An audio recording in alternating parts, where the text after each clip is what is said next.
Indonesia Emas 2045, sebuah impian besar yang digaungkan oleh pemerintah, akademisi, dan para pemimpin-pemimpin bangsa. Impian di mana Indonesia yang pada tahun itu genap berusia 100 tahun akan resmi menjadi negara maju sejajar dengan Amerika Serikat, Jepang, Jerman, atau Korea Selatan. Tapi benarkah kita berada di jalur yang tepat saat janji-janji optimisme digaungkan dari podium-podium pemerintah? Realitas di bawah justru menunjukkan tanda-tanda sebaliknya, mulai dari krisis pendidikan, ketimpangan ekonomi, stagnasi inovasi, hingga ancaman perubahan iklim. Semuanya mengintai dan bisa jadi penghalang utama menuju cita-cita Indonesia Emas. Lalu, mengapa sebenarnya Indonesia berpotensi gagal menjadi negara maju di 2045? Apa saja hambatan terbesar yang masih menjadi batu sandungan dalam perjalanan kita menuju cita-cita besar itu? Mari kita bahas selengkapnya.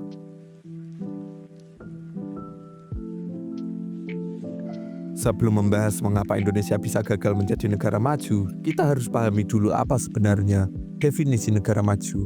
Secara umum, negara maju adalah negara yang memiliki produk domestik bruto atau PDB per kapita tinggi, struktur ekonomi yang didominasi sektor industri dan jasa, bukan pertanian, infrastruktur modern, indeks pembangunan manusia tinggi, sistem pendidikan dan kesehatan yang baik, stabilitas politik dan supremasi hukum, inovasi teknologi yang aktif. Menurut klasifikasi Bank Dunia, negara maju biasanya punya PDB per kapita di atas $13.845 AS pada data 2023, sementara Indonesia saat ini masih berada di kisaran $4.700 hingga $5.000 Amerika Serikat per kapita. Itu berarti kita masih jauh dari ambang batas minimum. Tidak hanya itu, Human Development Index Indonesia juga masih berada di level menengah, sekitar peringkat ke-114 dari 191 negara menurut data UNDP 2023. Ini memperlihatkan bahwa kualitas pendidikan, kesehatan, dan daya beli masyarakat kita masih tertinggal jauh. Jadi, untuk menjadi negara maju, Indonesia tak hanya butuh pertumbuhan ekonomi yang tinggi, tapi juga peningkatan kualitas manusia secara menyeluruh. Dan di sini tantangannya dimulai.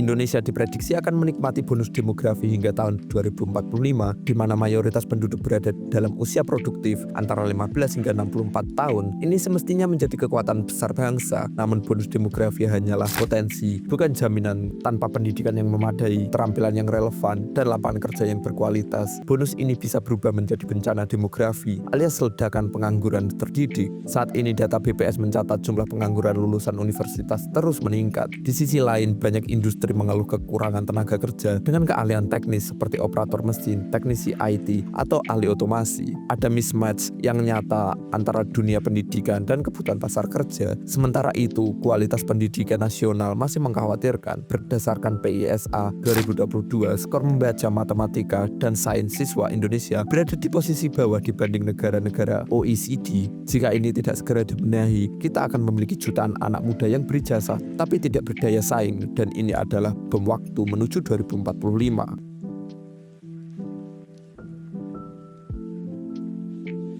Ekonomi Indonesia memang tumbuh stabil di kisaran 5% per tahun, bahkan bertahan saat pandemi. Namun pertumbuhan ini bersifat kuantitatif, bukan kualitatif. Masalah utamanya adalah ketimpangan. Menurut laporan Oxfam dan INFID, 1% orang terkaya di Indonesia menguasai lebih dari 45% kekayaan nasional, sementara 40% kelompok terbawah nyaris tidak memiliki aset sama sekali. Di sisi lain, mayoritas pertumbuhan ekonomi berasal dari konsumsi domestik, bukan dari ekspor produk bernilai tambah tinggi. Industri manufaktur kita stagnan, kontribusi sektor industri terhadap PDB justru menurun dari 29% di awal 2000-an menjadi sekitar 19% pada 2023, padahal negara-negara maju memiliki struktur ekonomi yang ditopang oleh industri dan inovasi teknologi. Kita masih terlalu bergantung pada ekspor komoditas mentah seperti batu bara, kelapa sawit, dan nikel yang harga dan permintaannya fluktuatif. Tanpa hilirisasi dan transformasi industri, Indonesia akan sulit naik kelas.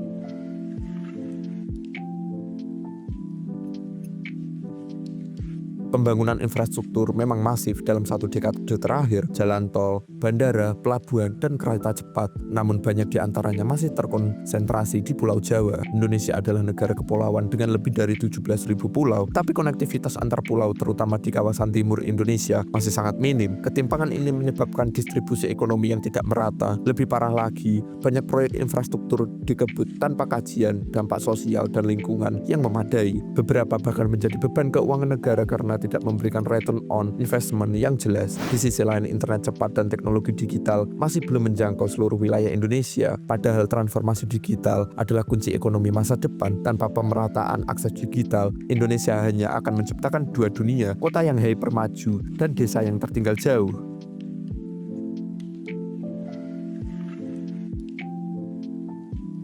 Salah satu akar masalah pembangunan manusia di Indonesia adalah sistem pendidikan yang usang. Kurikulum berubah-ubah tergantung menteri, beban administrasi menumpuk, guru lebih sibuk mengisi laporan dibanding mengajar, akses pendidikan tinggi hanya dinikmati oleh kelas menengah ke atas, dan yang lebih menyedihkan kesenjangan kualitas antara wilayah sangat ekstrim. Di Jakarta, siswa bisa belajar coding sejak SD. Di Papua, ada yang belum punya bangku atau buku. Pendidikan vokasi yang semestinya menjadi motor penggerak ekonomi industri juga masih kalah pamor dibandingkan pendidikan akademik. Akibatnya, lulusan tidak siap kerja, perusahaan kesulitan mencari SDM terampil. Tanpa revolusi pendidikan, bukan hanya reformasi, Indonesia akan terus menghasilkan generasi yang separuh siap dalam menghadapi dunia yang berubah cepat.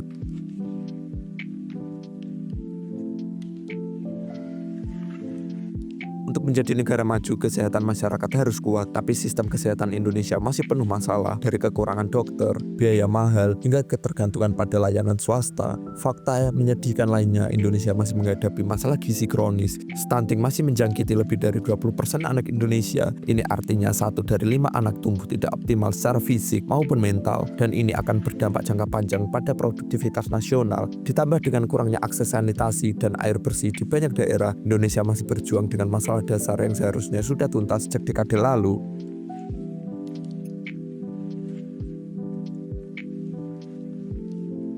Negara maju ditopang oleh stabilitas hukum, transparansi, dan pemerintah yang bersih. Tapi di Indonesia, praktik korupsi masih merajalela. Menurut Transparansi Internasional, Indeks Persepsi Korupsi Indonesia pada 2024 berada di skor 34 dari 100, artinya masih buruk. Penegakan hukum tebang pilih, lembaga penegak hukum kerap digunakan untuk kepentingan politik, reformasi birokrasi jalan di tempat, demokrasi kita pun menghadapi kemunduran, polarisasi politik meningkat, ruang kritik menyempit, dan budaya feodalisme politik masih kuat. Jika hukum tidak berpihak pada keadilan, jika politik hanya jadi alat kekuasaan, maka kemajuan yang dibangun di atasnya akan rapuh seperti istana pasir yang mudah runtuh diterpa gelombang.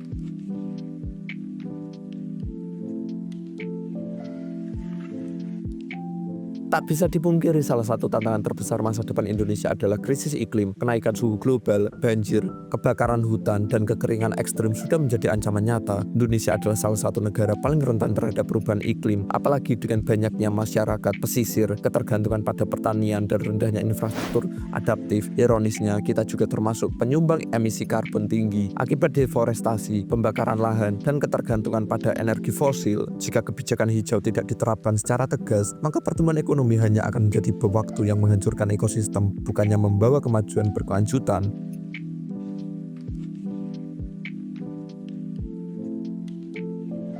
Negara maju ditandai oleh dominasi teknologi dan inovasi, tapi Indonesia masih jauh tertinggal dalam hal ini. Menurut Global Innovation Index 2023, Indonesia berada di peringkat 87 dari 132 negara, di bawah Vietnam, Thailand, bahkan India. Anggaran riset dan pengembangan kita hanya sekitar 0,2% dari PDB, jauh di bawah Korea Selatan 4,5% atau Tiongkok 2,4%. Kolaborasi antara kampus dan industri masih minim. Startup digital banyaknya tumbang karena model bisnis tidak berkelanjutan. Jika kita tidak mengejar ketertinggalan ini, maka Indonesia akan terus menjadi pasar, bukan pemain utama dalam ekonomi global berbasis teknologi. Indonesia adalah negara besar dengan potensi luar biasa, sumber daya alam melimpah, populasi muda, posisi strategis di Asia Tenggara. Tapi potensi bukanlah takdir, ia bisa gagal jika tidak dikelola dengan cerdas. Menuju 2045, jalan kita bukan tanpa harapan, tapi penuh rintangan. Jika kita tidak segera membenahi pendidikan, kesehatan, hukum, ekonomi, dan lingkungan, maka impian menjadi negara maju hanyalah slogan kosong. Visi Indonesia Emas 2045 bukan sekedar proyek pembangunan fisik, ia adalah proyek pembentukan manusia, penegakan hukum, dan keberanian berinovasi. Pertanyaannya sekarang, apakah kita cukup serius ataukah kita hanya sedang menghibur diri dengan harapan palsu? Sementara dunia bergerak lebih cepat meninggalkan kita, Indonesia bisa maju tapi tidak otomatis, dan 2045 tinggal 2 dekade lagi, waktunya hampir habis. Dan demikian pembahasan kali ini. Silahkan beri pendapat di kolom komentar. Jangan lupa untuk like dan subscribe, dan sampai jumpa.